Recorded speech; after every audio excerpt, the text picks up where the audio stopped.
اعوذ باللہ من الشیطان الرجیم، بسم اللہ الرحمن الرحیم۔ الہی انطقنی بالہدی والہمنی التقوی۔ حلقہ معرفت کے عنوان سے شفاعت کا موضوع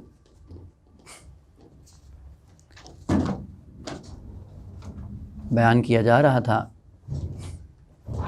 اور ابھی تک یہ بیان کیا تھا کہ شفاعت انسانی عمل میں ایک رول ادا کرتی ہے، اور انسانی اعمال کے ساتھ شفاعت کا تعلق ہے، تو اس کی حقیقت معلوم ہونی چاہیے۔ عرض کیا تھا کہ انسان قوت علم اور قوت عمل سے اپنی تصویر بناتا ہے، اور اگر اس تصویر میں کبھی کوئی کمی کوتاہی رہ جائے تو اس کو پورا کرنے کے لیے خداوند عالم نے شفاعت جیسی نعمت کو رکھا ہے۔ اور عرض کیا تھا کہ شفاعت اسی دنیا سے لے کر جانا ہے۔ جس کو ہم اس دنیا میں اپنا شفیع بنا لیں گے، قیامت کے دن وہ شفیع ہمارے کام آئے گا۔ اور یہ ایک عامیانہ تصور کہ شاید ہم قیامت میں پہنچیں گے تو وہاں پہ ہمیں شفیع انتخاب کرنا ہوگا، نہ، شفیع کا انتخاب اس عالم دنیا میں کرنا ہے، لیکن وہ شفیع ہمارے آخرت کے کاموں میں کام آئے گا، اور آخرت کی زندگی میں شفیع ہماری مدد کرے گا۔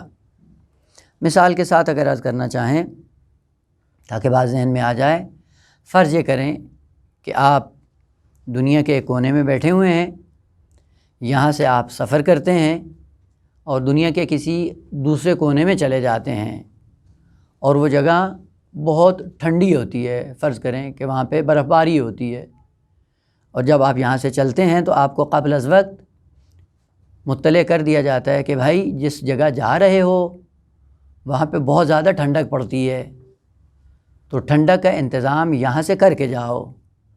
وہاں پہ جب پہنچو گے تو کچھ بھی نہیں ملے گا۔ اور یہاں سے ہم خالی ہاتھ وہاں پہ چلے گئے، وہاں پہ کچھ بھی نہیں ملے گا، تو اس انسان کی زندگی دوبر ہو جائے گی، مشکلات کا شکار ہوگا۔ تو عقل مند کا اور عقل مندی کا تقاضا بھی یہی ہے کہ یہاں سے اس سردی کا انتظام کر کے جاؤ تاکہ وہاں کی ٹھنڈک سے محفوظ رہ سکو۔ تو کوٹ یہیں سے اٹھا کے جانا ہے، گرم کپڑے یہیں سے اٹھا کے جانے ہیں۔ جب یہاں سے گرم کپڑے اٹھائیں گے، کوٹ اٹھائیں گے یا گرم چیزیں لے کے جائیں گے اپنے ساتھ، جب اس جگہ پہنچیں گے تو وہاں پہ ان چیزوں کو آپ استعمال کرنا شروع کر دیں گے، تو یہ چیزیں کام وہاں پہ آئیں گی، لیکن اٹھا کے آپ کو یہاں سے جانا ہے۔ خالی ہاتھ اگر وہاں پہنچے تو وہاں پہ کوئی انتظام نہیں ہے، انتظام وہی ہے جو آپ کو خود کر کے جانا ہے۔ اور آپ دیکھتے ہیں کہ روزمرہ انسانی زندگی کے اندر یہی نمونے ہوتے ہیں۔ مثلا فرض کریں کہ یہاں سے کہا جاتا ہے کہ بھائی آپ مسافر ہو، آپ جا رہے ہو، اور جس جگہ جانا ہے وہاں پہ اس چیز کی آپ کو ضرورت ہوگی۔ اگر وہ چیزیں یہاں سے لے کر جاتے ہیں تو وہاں پہ آپ کی زندگی بڑی اطمینان سے گزرتی ہے، اور اگر وہ چیزیں نہ لے کر جائیں تو وہاں پہ پھر انسان بہکا بہکا بھٹکا بھٹکا سرگردان تحیر کا شکار ہو جاتا ہے۔ یا اسی مثال کو الٹ کر دیں کہ آپ ایک ایسی جگہ جاتے ہیں جہاں کی زبان آپ نہیں جانتے ہیں، جس زبان کو آپ نہیں جانتے اور اس معاشرے میں آپ چلے جاتے ہیں، زبان سیکھے بغیر جاتے ہیں، اور وہاں پہ کوئی آپ کا آشنا نہیں ہے، وہاں پہ کوئی آپ کا مددگار نہیں ہے، تو یہ زبان وہیں سے سیکھ کے آؤ تاکہ اس معاشرے کے اندر جب جاؤ تو اپنی مشکلات کو سالو کر سکو۔ بس شفیع کام آئے گا انسان کے، کون سا؟ جس شفیع کو ہم نے یہاں دنیا میں انتخاب کیا ہوگا وہی شفیع ہماری وہاں پہ مدد کرے گا، اور جس کو بھی ہم بنا کے جائیں گے وہی ہماری وہاں پہ مدد کرے گا۔ یہیں سے شفاعت کا دوسرا رخ شروع ہو جاتا ہے۔ تو آیا شفاعت فقط ممدوح چیز ہے، یعنی صرف شفاعت حسنہ ہمارے پاس موجود ہے، شفاعت سیئہ نہیں ہے؟ یا نہ، شفاعت دو قسموں تقسیم ہوتی ہے۔ ایک شفاعت حسنہ ہے، خیر ہے، اچھی ہے۔ اگر آپ نے شفیع اچھا انتخاب کیا ہے تو شفاعت بھی اچھی ہو جائے گی۔ شفیع حسن ہے، شفاعت بھی حسنہ بن جائے گی، اور اگر شفیع خود برا ہے تو شفاعت بھی بری ہوگی۔ اسی لیے شفاعت دو حصوں میں تقسیم ہوتی ہے۔ شفاعت کا مفہوم جب بھی آئے تو اس کا معنی یہ نہیں ہے کہ شفاعت کا مفہوم مثبت ہے، نہ، شفاعت مثبت بھی ہے، منفی بھی ہے۔ اسی لیے قرآن نے ذکر کیا ہے کہ من یشفع شفاعۃ حسنہ ومن یشفع شفاعۃ سیئہ۔ خوب، شفاعت حسنہ بھی ہے اور شفاعت سیئہ بھی ہے۔ برے لوگوں کو اگر ہم نے اپنی زندگی میں داخل کر لیا اور برے لوگوں کی سیرت پہ چلتے ہوئے ہم نے اپنے علم و عمل کو برے لوگوں کی تقلید میں رہتے ہوئے استعمال کیا تو شفاعت بھی بری ہو جائے گی، شفیع بھی برا ہوگا، اور پوری زندگی ہمیں آخرت کی اسی شفیع کے ساتھ گزارنا ہوگی۔ لہذا ابھی ہمیں دنیا میں رہتے ہوئے یہ دیکھنا چاہیے کہ ہم شفیع حسن کو انتخاب کیا ہوا ہے یا شفیع سیئہ کو ہم نے انتخاب کیا ہوا ہے۔ بس قرآن کی نگاہ میں شفاعت اچھی بھی ہو سکتی ہے اور شفاعت بری بھی ہو سکتی ہے۔ وہ جو جہنم کی طرف ہمیں لے کے جائے گا وہ برا شفیع ہے، اور جو بہشت کی طرف ہمیں لے کے جائے گا وہ اچھا شفیع ہے۔ خوب، اس دنیا میں یہ دونوں کردار ہمیں نظر آتے ہیں، اچھے لوگ بھی موجود ہیں، برے لوگ بھی موجود ہیں۔ اگر اچھے لوگوں کو ہم نے اپنا آئیڈیل بنایا تو وہ شفیع حسن ہوگا، شفاعت حسنہ ہوگی، اور شفاعت حسنہ ہمارے لیے کمال کا باعث بنے گی۔ اگر ہم نے برے افراد کے نقش قدم پہ چلتے ہوئے ہم نے اپنی تصویر ان کی طرح بنائی تو شفیع بھی برا ہے، شفاعت بھی بری ہے، اور شفاعت جو بری ہے وہ کہاں پہ لے کے جائے گی؟ ہمیں جہنم میں جھونک دے گی۔ بس اس اعتبار سے ہمیں یہ توجہ رکھنی چاہیے کہ ہم شفاعت حسنہ کے پیچھے ہیں یا شفاعت سیئہ کے پیچھے ہیں۔ خوب، ان چیزوں کو دیکھتے ہوئے ہم اپنی زندگی میں اپنا اپنا راستہ خود معین کر رہے ہیں، لیکن یہ یاد رکھیں کہ جس راستے کو ہم نے انتخاب کیا ہوا ہے اس راستے کا ایک انجام ہے، اسی راستے پہ جا نکلیں گے۔ فرض کریں آپ ایک ایسی گاڑی پہ سوار ہوتے ہیں جو مغرب کی طرف جا رہی ہے، جو مغرب کی طرف جا رہی ہے، آپ اس میں سوار جب ہوں گے تو وہ آپ کو مغرب کی طرف ہی لے کے جائے گی، وہ آپ کو مشرق کی طرف کبھی نہیں لے کے جائے گی۔ آپ اس گاڑی میں بیٹھ کے تصور یہ کریں کہ ہم مشرق پہنچ جائیں گے، یہ احمقانہ توقعات ہیں، احمقانہ امیدیں ہیں۔ وہ امید وہی ہوتی ہے کہ جس کو آپ نے مقام عمل میں اپنایا ہوا ہے، عمل جیسا ہوگا امید ویسی ہونی چاہیے، عقل مندی کا تقاضا بھی یہی ہے۔ بس شفاعت سیئہ بھی ہے اور شفاعت حسنہ بھی ہے، اس اعتبار سے شفیع اچھا بھی ہو سکتا ہے، شفیع برا بھی ہو سکتا ہے۔ فقط ذہن میں یہ نہ ہے کہ جب بھی لفظ شفاعت کا تصور آئے تو فوراً ہم یہ کہیں کہ یہ شفاعت ہمیشہ اچھی ہی ہوتی ہے۔ نہیں، قرآن نے کہا ہے کہ جس طرح سے آپ شفیع اپنائیں گے، جس کے نقش قدم پہ چلتے ہو اپنی تصویر بنائیں گے، آپ کو نتیجہ وہی ملے گا۔ باعث دیگر جو شفاعت کی دنیا میں ہے وہ یہ ہے کہ آیا شفاعت فقط گناہوں سے ہوتی ہے، یعنی گناہ کار کو شفاعت کی ضرورت ہے، تو جو اچھا انسان ہے اس کو شفاعت کی ضرورت نہیں ہے؟ اب ایک ہم نے عامیانہ تصور یہ بنایا ہوا ہے کہ شفاعت کا تعلق ہمیشہ گناہوں سے ہے۔ اگر کوئی گناہ سرزد ہوتا ہے تو شفیع آ کر ہماری مدد کرے گا اللہ کی بارگاہ میں، اور خداوند عالم ہمارے گناہوں سے درگزر کرتے ہوئے، چشم پوشی کرتے ہوئے، گناہوں پہ پردہ ڈالتے ہوئے ہمیں کمالات کی طرف گامزن کر دے گا۔ ہمارا عامیانہ تصور یہی ہے، جبکہ قرآن سے پوچھیں تو وہ کیا کہتا ہے؟ قرآن کہتا ہے کہ شفاعت تین طرح سے ہوتی ہے، یا شفاعت کے نتیجے میں عذاب میں تخفیف ہو جاتی ہے، یہ بھی شفاعت ہے، یعنی سزا زیادہ ملنی تھی، جس کو آپ نے شفیع بنایا اس شفیع کی حرمت کو دیکھتے ہوئے خداوند عالم نے عذاب میں کمی کر دی۔ عذاب میں کمی کرنا، تخفیف عذاب، یہ بھی شفاعت ہے۔ یا تخفیف کے بعد اصلاً گناہوں سے درگزر کر دینا، یہ بھی شفاعت کی دوسری قسم ہے۔ پس پہلی قسم عذاب میں تخفیف ہونا ہے، دوسری قسم کیا ہے؟ کہ اصلاً گناہوں کو سرے سے ختم کر دیا جاتا ہے شفیع کو جب آپ بروئے کار لاتے ہیں، اور شفیع ہماری خداوند عالم کی بارگاہ میں آ کر شفاعت جب کرتا ہے، اس کا نتیجہ یہ ہوتا ہے کہ جس عذاب کا انسان مستحق ہوتا ہے وہ عذاب ٹل جاتا ہے، پورے کا پورا، تخفیف کی بات نہیں ہو رہی، ہلکا نہیں ہوتا، پورا ختم ہو جاتا ہے۔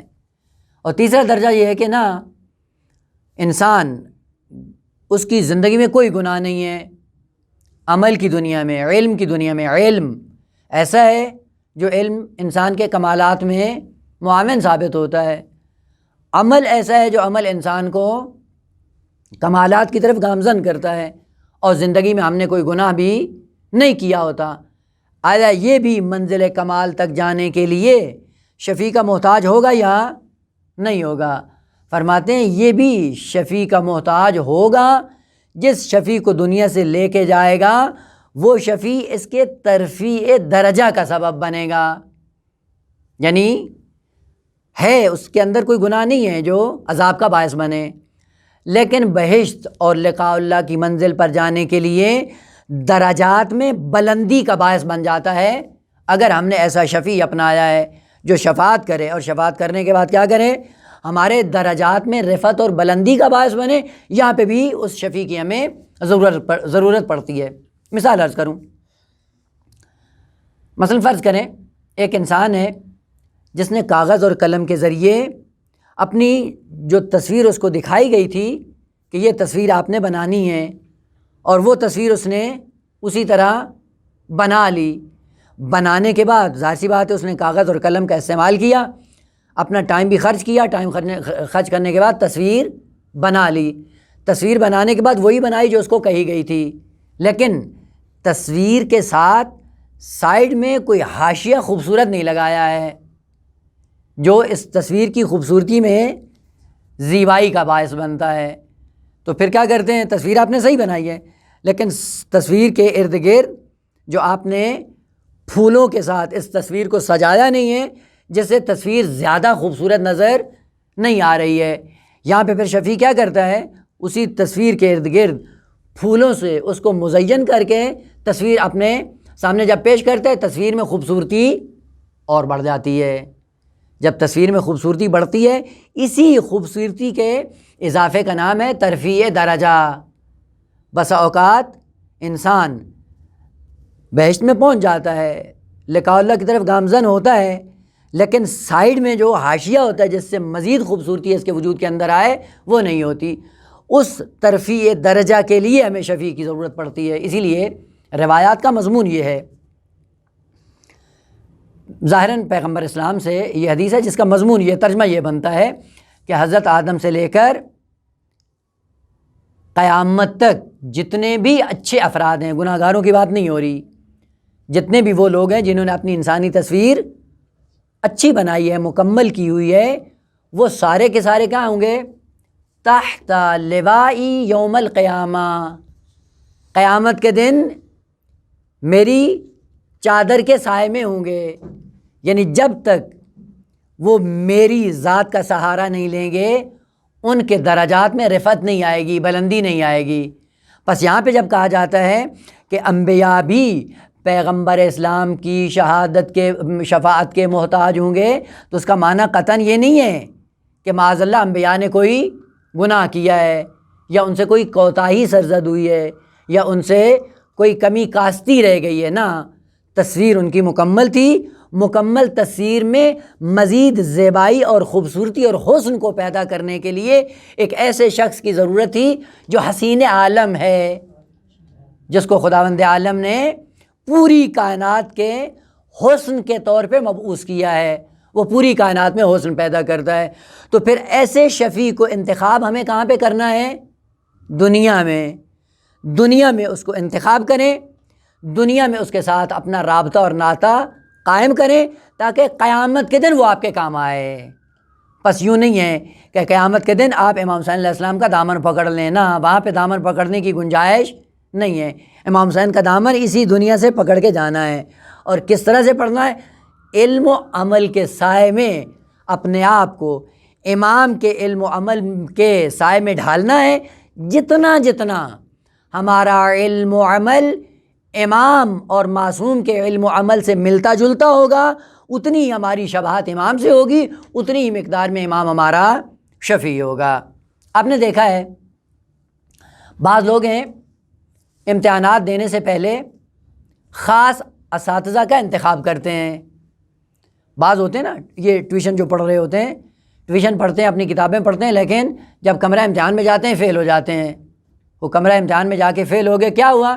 کیونکہ پیچھے استاد کوئی اتنا مضبوط استاد ہم نے انتخاب نہیں کیا تھا، اور اس نے خوب محنت نہیں کروائی، کتابیں حل نہیں ہوئی، کمرہ امتحان میں جا کے بیٹھ گئے، جو بھی سوال آتا ہے جواب معلوم نہیں ہوتا، پھر کیا ہوتا ہے؟ وہ آدمی ناکام ہو جاتا ہے۔ وہ کمرہ امتحان میں جانے سے پہلے ایسے استاد کا انتخاب کرو جو ٹیوشن کی صورت میں آپ کو اتنا تیار کر دے کہ آپ جب کمرہ امتحان میں جائیں آپ پہ کوئی خوف طاری نہ ہو، کوئی جھجک طاری نہ ہو۔ ہیں ایسے افراد ہوتے ہیں، البتہ یہ بھی ذہن میں رکھیں کہ یہ ایک طبیعی سا اثر ہوتا ہے، انسان جب کمرہ امتحان میں جاتا ہے یا ممتحن کے پاس جاتا ہے خوف طاری ہو جاتا ہے، لرزہ طاری ہو جاتا ہے، پسینہ آنا شروع ہو جاتا ہے، انسان کی زبان لڑکھڑانے لگتی ہے۔ کیوں؟ اس لیے کہ خود پہ اعتماد نہیں ہوتا، یا جو پڑھا ہوتا ہے صحیح سے نہیں پڑھا ہوتا۔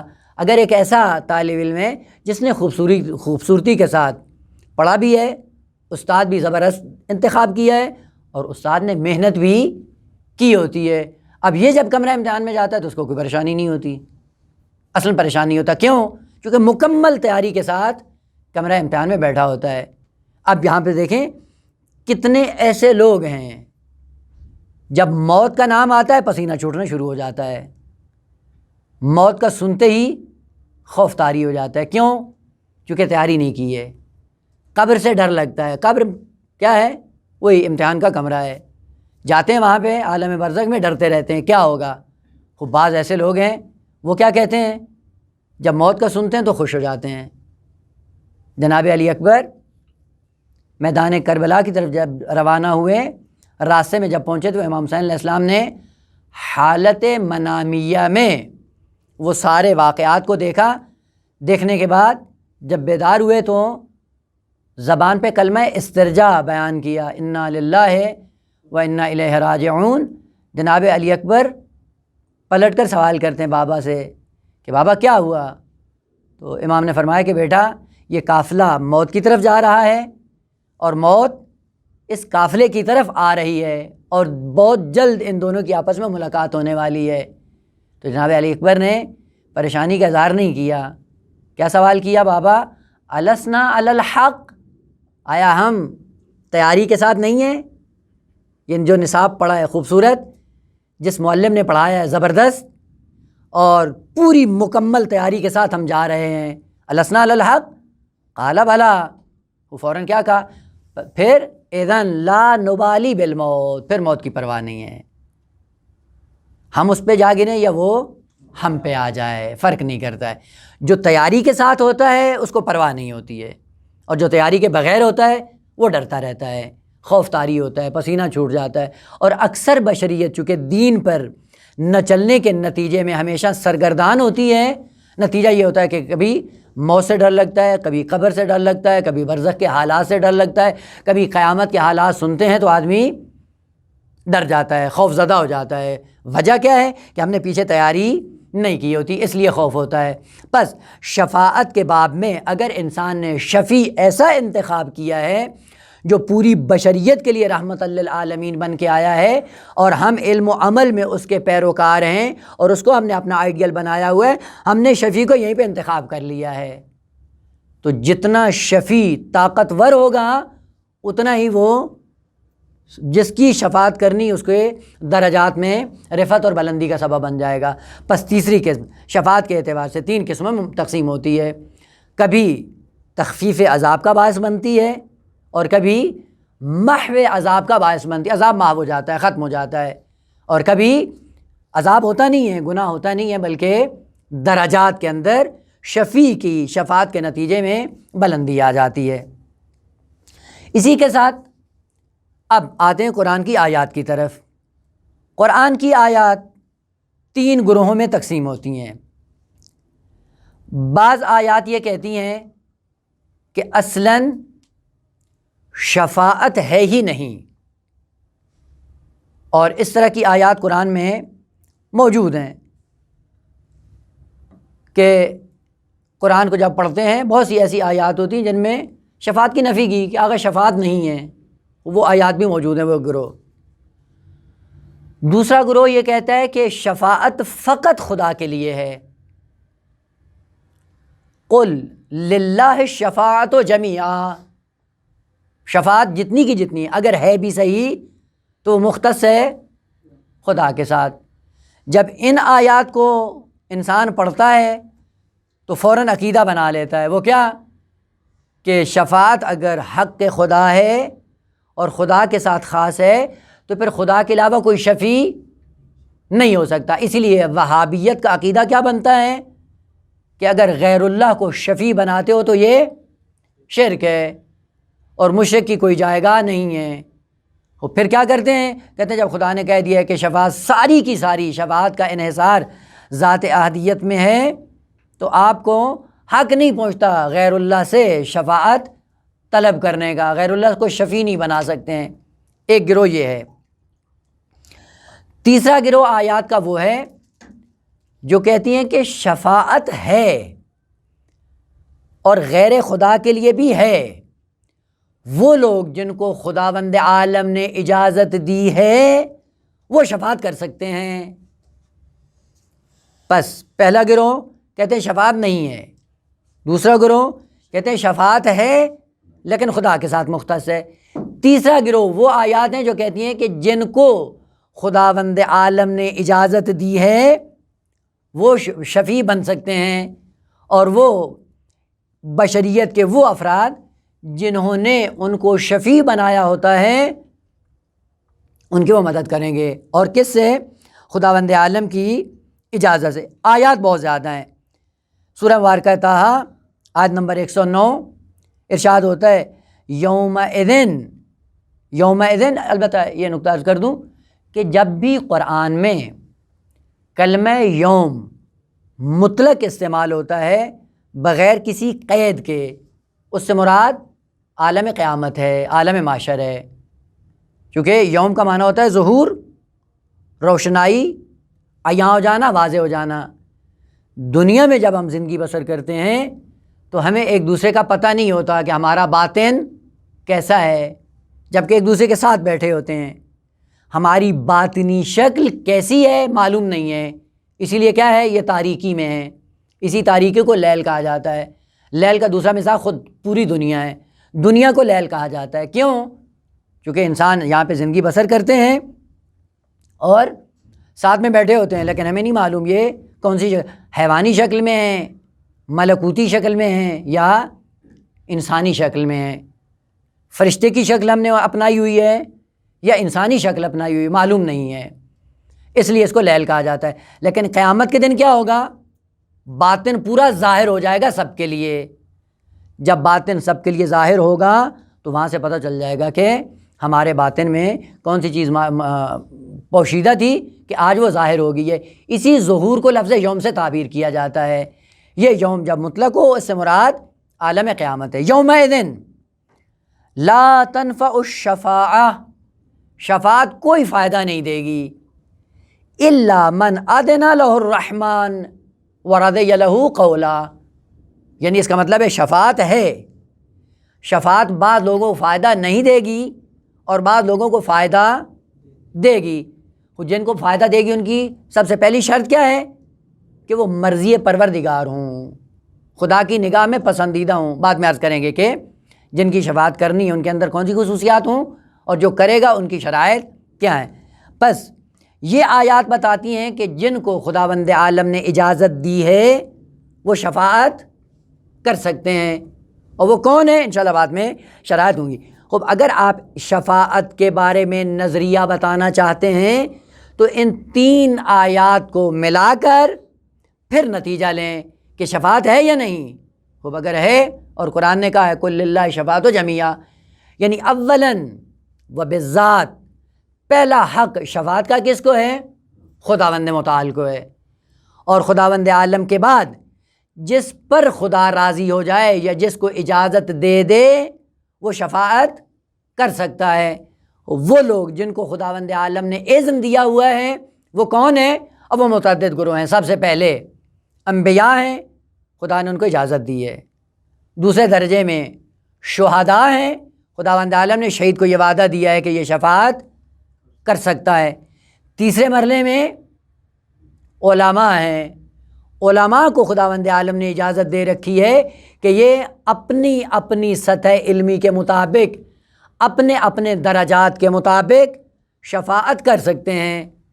چوتھے مرحلے میں وہ لوگ جو طلاب دینی ہیں، دین کی طلب کے لیے اپنا گھر بار چھوڑ کر آتے ہیں، دین کو سیکھنے کے لیے طالب علم بن جاتے ہیں، طالب علم دینی بن جاتے ہیں۔ اور روایات کے مضمون ایسے ہیں کہ اگر طالب علم واقعاً طالب علم ہو تو جیسے قبرستان سے گزرتا ہے تو ایسا جو لوگ دنیا سے جا چکے ہیں اور عذاب کا شکار ہوتے ہیں، ان طلاب دینی کی وجہ سے ان سے عذاب کو اس لمحے کے لیے ہٹا دیا جاتا ہے۔ اس کا مطلب ہے یہ شفاعت کا یہ بھی نمونہ۔ البتہ اور بھی ہیں، مثلا نماز شفیع ہے، روزہ شفیع ہے، توبہ شفیع ہے، صدقہ شفیع ہے، صلہ رحمی شفیع۔ یہ سارے وہ موارد ہیں کہ جن کے سائے میں ہماری اور آپ کی تصویر مکمل ہوگی۔ بس شفاعت کی دنیا میں اگر ہم آیات کو آپس میں ملا کر نتیجہ لینا چاہیں تو نتیجہ یہ نکلتا ہے کہ شفاعت برحق ہے، ایک اولاً و بالذات خداوند عالم کا حق ہے، ثانیاً خداوند عالم نے جن لوگوں کو اجازت دے رکھی ہے یا جن سے راضی ہے ان کو حق شفاعت ہے، اور جس طرح سے انسان کا درجہ وجودی ہوتا ہے اسی اعتبار سے وہ دوسروں کی شفاعت کرتا رہتا ہے۔ مثال عرض کروں، دیکھیں کبھی آپ کے پاس توانائی ہوتی ہے 10 آدمیوں کو کھانا کھلانے کی، تو جب آپ 10 آدمیوں کو کھانا کھلاتے ہیں، دسترخوان آمادہ کرتے ہیں، تو آپ کے دسترخوان پہ 10 آدمی آ کے کھانا کھا سکتے ہیں۔ جب 10 آدمی کھانا کھا سکتے، اس کا مطلب ہے کہ آپ کے دسترخوان میں گنجائش 10 آدمیوں کی تھی۔ اور ایک وہ انسان ہے کہ جس کے پاس ایک آدمی کو بھی کھانا کھلانے کے لیے کچھ بھی نہیں ہے، اس کا مطلب ہے وہ کسی کا پیٹ نہیں بھر سکتا ہے۔ اور ایک وہ ہے کہ جس کے بعد 100 آدمیوں کو کھانا کھلانے کی توانائی ہے، وہ اس کا مطلب ہے کہ اس کا دسترخوان اسی اعتبار سے وسیع تر ہوتا جائے گا۔ اسی لیے قرآن نے کہا کہ شفیع یعنی جو شفعاء ہوں گے ان کے بھی درجات ہیں، اور وہ درجات کس اعتبار سے ہیں؟ ہر ایک کا درجہ کمالی دیکھتے ہوئے وہ شفاعت کرے گا۔ وہ جس کا جتنا درجہ وسیع ہوگا وہ اتنی وسعت سے بشریت کے افراد کی شفاعت کر سکتا ہے۔ لیکن جن کی شفاعت ہونی ان کے اندر کون سی شرط ہے؟ دیکھیں، جن کی شفاعت کی جائے گی، ایک ہے جو شفاعت کرے گا اور ایک وہ شخص ہے جس کی شفاعت کی جائے گی۔ وہ جو شفاعت کا حقدار بنتا ہے اس کے اندر کون سی شرائط ہونی چاہیے؟ خداوند عالم نے 2 شرطیں ذکر کی ہیں، ایک حسن فاعلی اور دوسرا حسن فعلی۔ جس کے اندر یہ 2 رکن ہوئے شفیع اس کی شفاعت کرے گا۔ حسن فاعلی سے مراد کیا ہے؟ یعنی اس کی ذات پاک ہو اور پاک ذات سے اعمال پاکیزہ صادر ہوں۔ اگر اعمال پاکیزہ صادر ہو رہے ہیں اور ذات بھی اس کی پاک ہے، یہ 2 شرطیں جب اپنے اندر پیدا کر لے گا یہ مستحق ہو جائے گا شفاعت کا۔ ذات کیسے پاکیزہ ہوتی ہے؟ ذات پاکیزہ ہوتی ہے عقیدے سے، اور عقیدے کے اندر جب عمل پاکیزہ آ جاتا ہے تو یہ انسان کمال کی طرف گامزن ہو جاتا ہے۔ پس عمل کیا کرتا ہے؟ اس ذات کی پاکیزگی کو مزید بڑھا دیتا ہے، جبکہ عقیدے کے سائے میں انسان نے اپنی ذات کو پاکیزہ بنایا ہوتا ہے۔ ایک بات اخلاقی اور علم اخلاق کے اندر بیان ہوتی ہے اور اکثر ہم اس کا لحاظ نہیں کرتے ہیں۔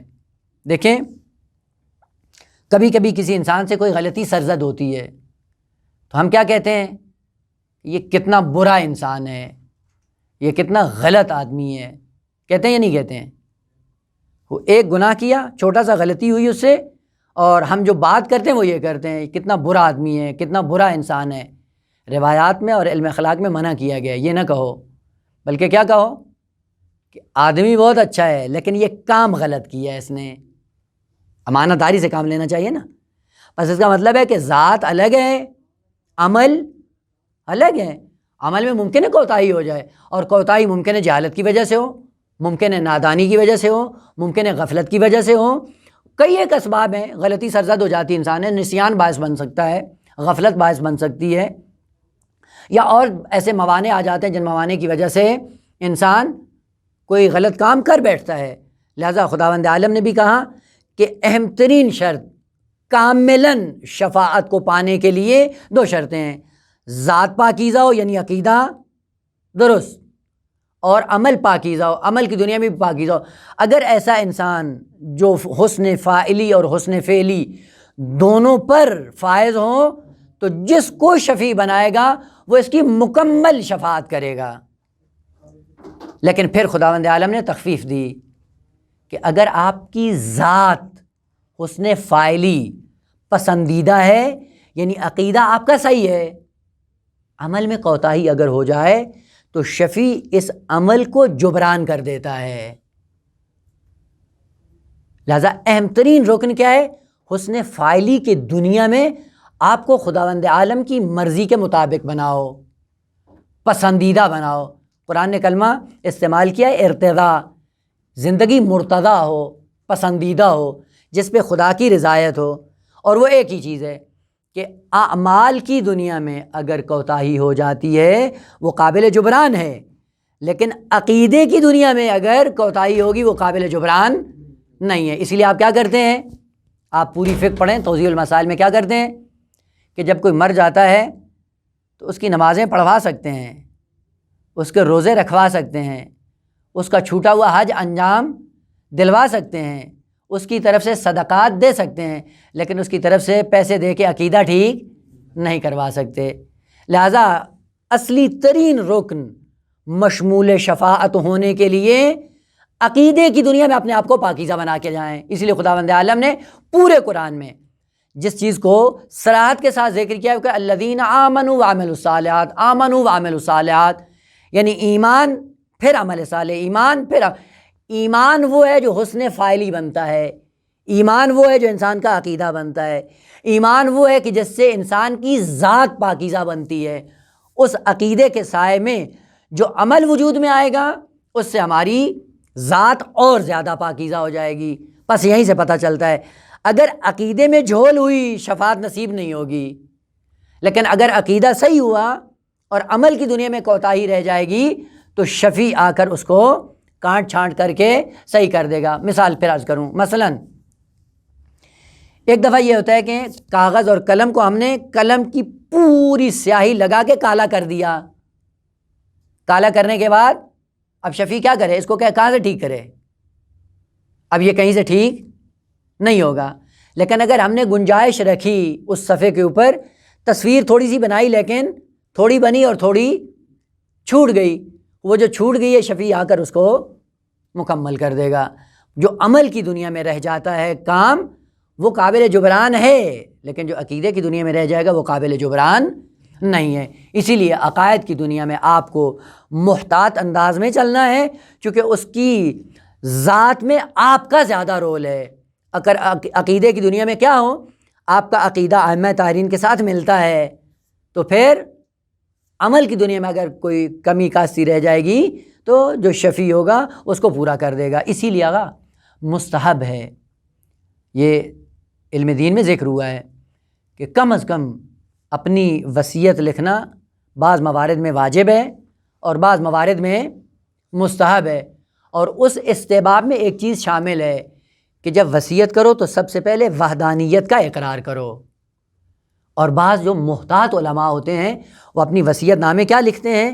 کہتے ہیں میرا عقیدہ وہی ہے جو امام صادق علیہ السلام کا ہے، جس عقیدے کا امام صادق علیہ السلام حامل ہے اگرچہ میں نہیں جانتا، لیکن میں اپنی ذات کو اس طرح سے اس کے حوالے کر رہا ہوں جو اس کا عقیدہ ہے میرا وہی عقیدہ ہے۔ جس جس چیز کو وہ مانتا ہے میں مانتا ہوں، جس جس چیز کا وہ انکار کرتا ہے اس کا میں بھی انکار کرتا ہوں اجمالی طور پہ۔ البتہ اگر تفصیل کی دنیا میں وہ عقیدہ معلوم بھی ہو جائے کہ امام صادق علیہ السلام کا کیا عقیدہ تھا، تو وہ انسان کی ذات میں نورانیت کا باعث بن جاتا ہے۔ یہیں سے دیکھیں خداوند عالم نے کہا کہ انسان جب علم اور عمل سے اپنی ذات بناتا ہے، علم اور عمل میں اصل کون ہے اور فرق کون ہے؟ علم اصل ہے، عمل فر ہے۔ اسی لیے فر کا دروازہ بند ہو جاتا ہے لیکن علم کا دروازہ بند نہیں ہوتا۔ یعنی جب انسان دنیا سے جاتا ہے تو عمل سے اس کا ہاتھ ختم ہو جاتا ہے، رک جاتا ہے، کوتاہ ہو جاتا ہے، عمل کا سلسلہ اس کا ختم ہو جاتا ہے، لیکن علم اور معارف اور عقیدہ وہ کیا؟ وہ ختم نہیں ہوتا۔ یہ خدا کا لطف ہے۔ یعنی ایک ہمارا سلسلہ بند ہوتا ہے اور وہ کیا ہے؟ قلم عمل ہمارا چھن جاتا ہے لیکن قلم علم باقی رہتا ہے۔ اس لیے خداوند عالم نے کہا وَإِلَيْهِ يَسْعَدُ الْقَلِمُ الطَّيِّبُ، اللہ کی بارگاہ میں عقیدہ جاتا ہے، اللہ کی بارگاہ میں آپ کا حسن فاعلی یعنی آپ کی ذات پہنچتی ہے، عقیدے کی شکل میں، ایمان کی شکل میں، پسندیدہ ذات کی شکل میں اللہ تک آپ کی ذات جائے گی۔ لیکن وَالْعَمَلُ الصَّالِحُ يَرْفَعُهُ، عمل صالح اس میں مزید بلندی کا باعث بن جاتا ہے۔ اسی لیے کہا گیا ہے کہ جب چھوڑ کر جاؤ دنیا میں، ایسی چیزیں چھوڑ کر جاؤ جب یہ عمل کریں تو ان کے عمل کرنے سے ہمارے عقیدے میں، ہمارے حسن فاعلی میں، ہماری ذات میں ترفیع اور رفعت کا باعث بن جائیں۔ اگر یہ کر کے جائیں، ایسے اعمال اپنے چھوڑ کے جائیں، وہ اولاد صالح ہو یا وہ کوئی مکتب دینی ہو یا کوئی مسجد ہو یا ایسا امام بارگاہ جہاں پہ اہل بیت کا ذکر ہوتا ہے، تو مرنے کے بعد بھی جب تک یہ عمل باقی ہے انسان کے حسن فاعلی میں اضافے کا باعث بنتا ہے، انسان کے ترفیع درجہ کا باعث بنتا ہے، انسان کی ذات کو اللہ کی بارگاہ میں پہنچانے کا باعث بنتا ہے۔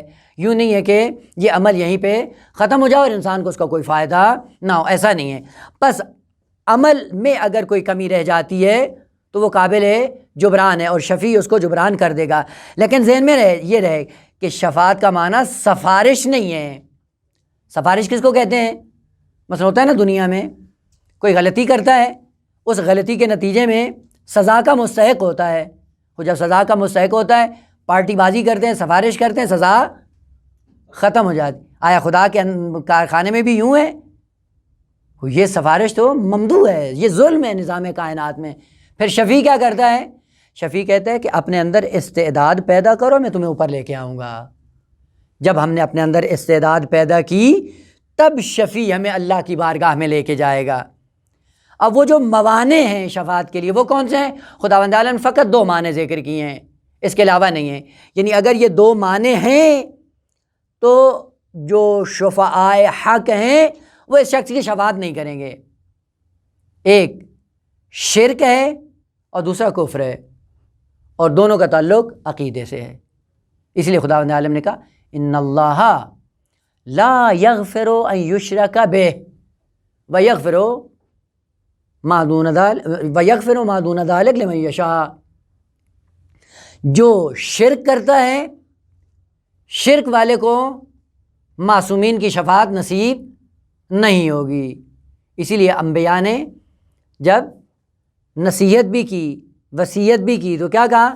لا تموتن الا وانتم مسلمون، یعنی حالت اسلام میں دنیا سے جانا ہے، کفر اور شرک سے آلودہ ہو کے دنیا سے نہیں جانا، کیونکہ اگر کفر اور شرک سے آلودہ ہو کے گئے شفاعت اس کے شامل حال نہیں ہوگی۔ بس ایک ہی چیز ہے جس کو خداوند عالم نے کہا کہ اگر کفر اور شرک جیسی نجاست سے انسان آلودہ ہے اس کو شفاعت شامل حال نہیں ہوگی۔ جو شفاعت کریں گے وہ کیا ہوں گے؟ ظاہر سی بات ہے کہ جو شفاعت کرنے والے ہیں اگر وہ اس درجے پہ نہیں ہیں کہ جس پہ خداوند عالم نے ان کو اجازت دے رکھی ہے تو وہ شفیع بھی نہیں بن پائیں گے۔ یہاں سے سلسلہ باس کا آگے بڑھ جاتا ہے سوال و جواب کی صورت میں۔ چند ایک اشکالات میں یہاں پہ بیان کر دیتا ہوں، اگر کچھ رہ گئے تو وہ بھی باس میں انشاءاللہ مکمل ہو جائیں گے آخر باس میں۔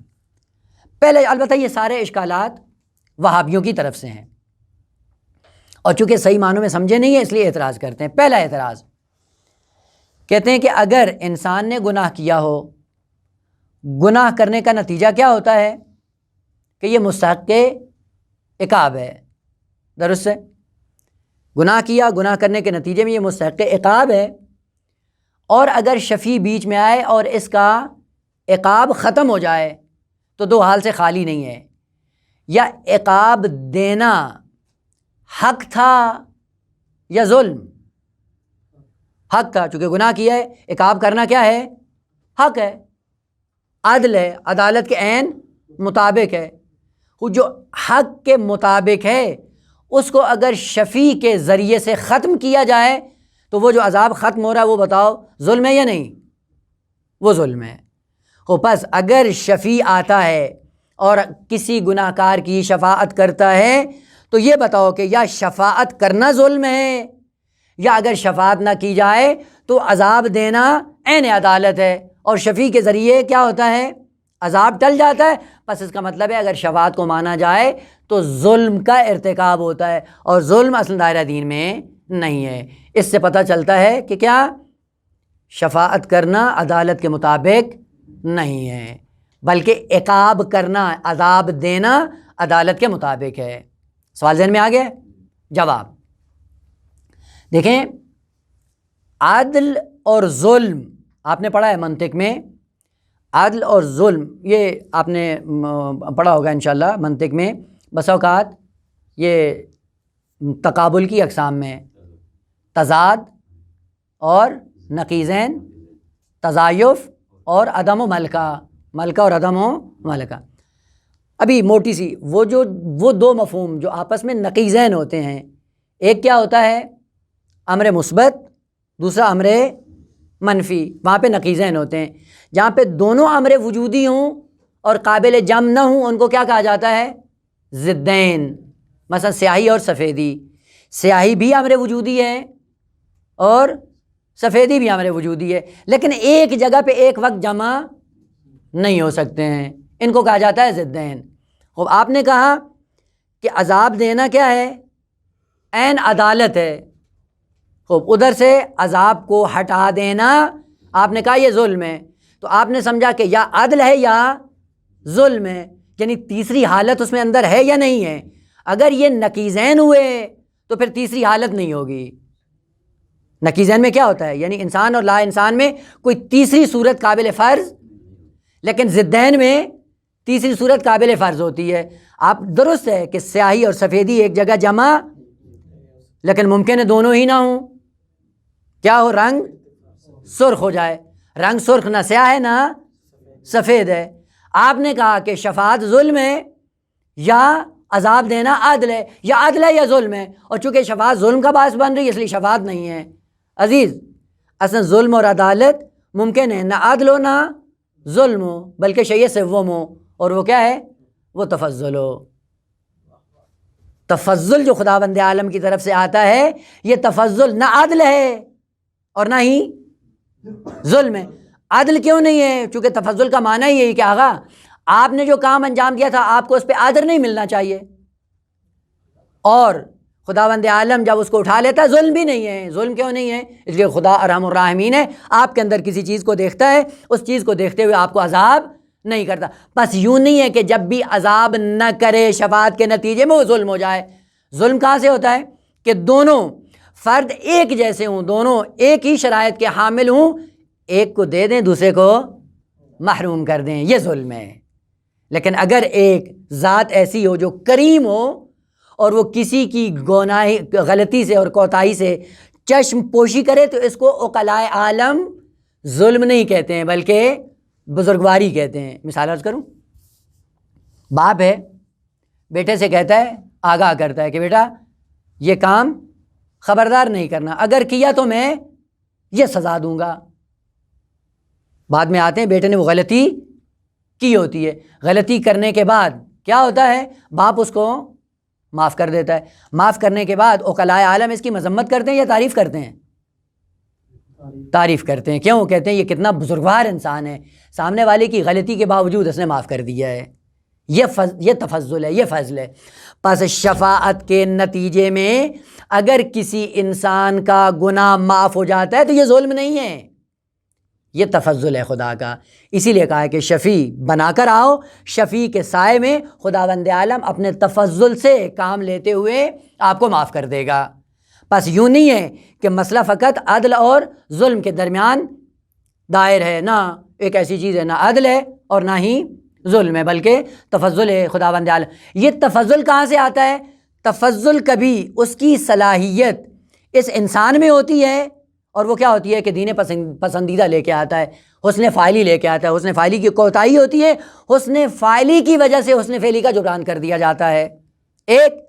اور کبھی کبھی حسن فاعلی ہوتا ہے، حسن فعلی نہیں ہوتا، یعنی عمل میں کوتاہی رہ جاتی، خدا اپنے کرم کو دیکھتے ہوئے معاف کر دیتا ہے. اور تیسری صورت یہ ہوتی ہے کہ شفیع کا احترام کرتے ہوئے خداوند عالم اس کی غلطی سے درگزر کر لیتا ہے. بس یہ تفضل ہے. تفضل کبھی اس کی استعداد خود اس شخص میں ہوتی ہے، یا تفضل خود خداوند عالم کی طرف سے ہوتا ہے، یا تفضل اس شفیع کی بنیاد پہ ہوتا ہے. مثلا جب آپ کہتے ہیں، ایک فرض کریں بیٹا ہے کسی کا اور باپ اس پہ ناراض ہوتا ہے، گھر سے نکال دیتا ہے، اور گھر سے نکالنے کے بعد وہ بچہ جاتا ہے کسی ایسے شخص کو جو اس کے باپ کا محبوب اور دوست ہوتا ہے، اس کو جا کے کہتا ہے کہ باپ مجھ سے ناراض ہے اور میں نے ایسی کوتاہی کر دی ہے، تو آپ کیا کرو؟ آپ میرے ساتھ چلو، آپ کو دیکھتے ہوئے باپ مجھے معاف کر دے گا. یہ کیا ہے؟ یہ شفیع کی عظمت ہے کہ جس کے نتیجے میں خداوند عالم کا تفضل ہوتا ہے. اس تفضل کے سائے میں اس انسان کی بخشش ہو جاتی ہے. خوب، یہ ایک سوال، البتہ کئی ایک سوال ہے، میں چند ایک طرف اشارہ کروں گا، باقی انشاءاللہ آپ پہ چھوڑ دوں گا. ایک اور اشکال جو یہ سلفیوں اور وہابیوں کی طرف سے ہی ہے کتابوں کے اندر، وہ یہ کہ آقا شفاعت کا جھانسا دینا، لوگوں کو شفاعت کا امیدوار کرنا، یہ باعث بنتا ہے کہ یہ دین کے مقابلے میں جری ہو جائیں، دین پہ عمل نہیں کریں گے. اگر ان کو امید ہوگی، مثلا فرض کریں، جس طرح ہوتا بھی ہے معاشرے میں، جا کر دیکھیں، مثلا ہم کام کرتے ہیں ایسے، دین کی مخالفت کرتے ہیں، اور دین کی مخالفت کرنے کے بعد کیا ہوگا؟ جی دیکھا جائے گا نا کل قیامت کے امام حسین تو ہے نا، مولا تو ہے نا، وہ شفاعت تو کر دیں گے نا. وہ جب یہ شفاعت کریں گے، اس سے کیا ہوتا ہے؟ انسان کے اندر جرأت پیدا ہو جاتی ہے دین کی مخالفت کی. کا یہ شفاعت کا نظریہ اپنانا یہ باعث بنتا ہے کہ جرأت پیدا ہو مولا کے خلاف، اور مولا کی معصیت اور نافرمانی کرنا انسان شروع کر دیتا ہے. اس لیے شفاعت نہ عقلاً قابل قبول ہے، نہ شرعاً قابل قبول ہے. جواب کیا ہے؟ پہلا جواب نقضی، دوسرا جواب حلی. جواب نقضی یہ ہے کہ اگر شفاعت اس چیز کا باعث بنتی ہے کہ مولا کے خلاف انسان جرأت پیدا کرتا ہے، معصیت کرنے کے میدان میں اتر آتا ہے، تو پھر توبہ بھی ایسے ہی ہے. خداوند عالم نے کیا کہا ہے؟ اگر تم گناہ کرتے ہو تو مایوس نہیں، لا تقنطوا من رحمت اللہ، اور وعدہ کیا کہ ان اللہ یغفر الذنوب جمیعا، جتنے بھی ہیں سارے معاف کر دے گا. وہ پھر اس کا مطلب توبہ بھی نہیں ہونی چاہیے. اگر یہ استدلال ہے کہ شفاعت سے انسان مولا کی مخالفت میں جرأت پیدا کرتا ہے، تو یہ جرأت توبہ کی دنیا میں بھی ہوتی ہے. پھر آپ توبہ کو بھی خلاف شرع سمجھو، جبکہ توبہ کو تم خود مانتے ہو. اگر یہی دلیل ہے کہ شفاعت کے نتیجے میں انسان کے اندر جرأت بڑھ جاتی ہے مولا کے خلاف مخالفت کرنے کی، یہ جرأت اور یہ تجری اور یہ جرأت توبہ کے اندر بھی موجود ہے، تو پھر توبہ کو بھی قبول نہیں کرو. جبکہ توبہ کے بعد میں آپ کیا کہتے ہو کہ خداوند عالم نے سارا دروازہ کھول رکھا ہے. نہ فقط کھول رکھا ہے بلکہ کیا کہا ہے خدا نے؟ ان اللہ یغفر الذنوب جمیعا، سارے گناہ معاف کر دے گا. خود جب توبہ کا وعدہ کیا کرتے رہو گناہ، بالآخر آخر میں توبہ کریں گے خدا معافی کر دے گا. ہوتا یا نہیں ہوتا؟ بس اگر یہ دلیل ہے کہ اس دلیل کی بنیاد پہ شفاعت کا تصور نہیں ہونا چاہیے، اسی دلیل کے سائے میں توبہ کا تصور بھی نہیں ہونا چاہیے، جبکہ آپ توبہ کو مانتے ہو. پہلا جواب. دوسرا جواب یہ ہے کہ اصل شفاعت میں انسان مولا کی مخالفت کی جرأت پیدا نہیں کرتا، بلکہ معاملہ برعکس ہے. شفاعت میں معنی کیا کیا تھا؟ کہ شفاعت کا معنی ہے کہ مماثلت پیدا کریں شفیع کے ساتھ. جس شفیع کو آپ اپنا رہے ہیں اس شفیع کے قریب ہونے کی کوشش کریں، اوصاف میں، صفات میں، کردار میں، سیرت میں. چونکہ معنی کیا کیا تھا شفاعت کا؟ عربی میں شفاعت کا معنی کیا ہے؟ جفت، زوج. زوج کیسے بنے گا؟ جب اس کے اندر مماثلت پیدا ہوگی شفیع کی. شفیع امید کرنے والی چیز ہے، شفاعت امید کی کرن ہے بشریت کے اندر. جب مجھے پتہ چلے گا کہ امام حسین علیہ السلام میرے شفیع ہیں، تو شفیع کب بنے گا؟ جب میرے اور امام حسین کے اندر ایسی صفات ہوں جو دونوں ملتی جلتی ہوں. تو شفاعت تو امید کا درس دیتی ہے، شفاعت تو مماثلت کا درس دیتی ہے. شفاعت سے تو انسان صفات کی دنیا میں شفیع کے قریب ہوتا ہے. جب شفیع کے قریب ہوتا ہے تو پھر کیا ہوتا ہے؟ میدان عمل میں چل نکلتا ہے، نہ یہ کہ خدا کی معصیت کرتا ہے. وہ پہلے مفہوم شفاعت کو غلط بیان کرتے ہیں، پھر اعتراض کرتے ہیں. وہ اگر شفاعت کی حقیقت کو جس طرح کہ قرآن نے بھی بیان کیا ہے اور اہل لغت نے بھی بیان کیا ہے، شفاعت کیا ہے؟ یعنی وہ مسانخت پیدا کرو شفیع کے ساتھ، وہ اشتراکات پیدا کرو. جو شفیع وہ اشتراک جو پیدا کر، یعنی جو شفیع حسین کو بنانا چاہتا ہے وہ پہلے خود حسین جیسا بننے کی کوشش کرتا ہے. یہ جرأت کر رہا ہے یا دین پہ عمل کر رہا ہے؟ یہ دین پہ عمل کر رہا ہے. پس شفاعت امید کی کرن ہے، نہ مولا کے خلاف جرأت کا اظہار ہے. مولا کے خلاف جرأت کا اظہار نہیں ہے. اور جس طرح کہ معنی کیا، آپ کا شفیع کون ہوگا؟ جس شفیع کے اوصاف کو اپنا کر آپ نے اس کو اس جیسا بنایا، وہی آپ کا شفیع ہوگا. پھر مثال عرض کروں، دیکھیں یہ کھیل کی دنیا میں کتنے ایسے کھلاڑی ہوتے ہیں جو لوگوں کے لیے پسندیدہ اور محبوب بن جاتے ہیں، ہوتا ہے نا؟ انہی جیسا بننے کی کوشش کرتے ہیں یا نہیں کرتے؟ لباس انہی جیسا پہنیں گے، بالوں کا اسٹائل وہی بنائیں گے، بولنے کا انداز وہی اپنائیں گے. یہ جو اس کی طرح بن رہا ہے یہی حقیقت اس کو اپنا شفیع بنا رہا ہے. جب یہ اسٹائل اپناتا ہے تو یہ اس کے مخالف جا رہا ہوتا ہے یا اس کے موافق جا رہا ہوتا ہے؟ موافق جا رہا ہوتا ہے، اس جیسا بننے کی کوشش کرتا ہے. شفاعت میں بھی یہی ہے کہ شفیع جیسا بننے کی کوشش کرتا ہے انسان، تو شفاعت سے امید پیدا ہوتی ہے. شفاعت سے وہ صفات اور کمالات انسان کے اندر ظاہر ہونا شروع ہو جاتے ہیں کہ جو اس شفیع کی ذات میں موجود ہوتے ہیں، اور یہ انسان اس جیسا بننے کی کوشش کرتا ہے. جب اس جیسا بننے کی کوشش کرتا ہے، آہستہ آہستہ اپنے آپ کو میدان علم اور میدان عمل میں اس کی ذات کے ساتھ مشابہت بنانے کے لیے اس کے ساتھ چلنے کی کوشش کرتا ہے. پھر دھیرے دھیرے اس کا کیا بن جاتا ہے؟ شفیع بن جاتا ہے، اور یہ مشفوع لا بن جاتا ہے. بس البتہ اشکالات اور بھی بہت زیادہ ہیں جن کا نتیجہ یہی ہے کہ شفاعت کے اندر مشکل کیا ہے؟ شفاعت امید کی کرن پیدا کرتی ہے، جرأت پیدا نہیں کرتی ہے. شفاعت انسان کے اندر کردار کو زندہ کرتی ہے.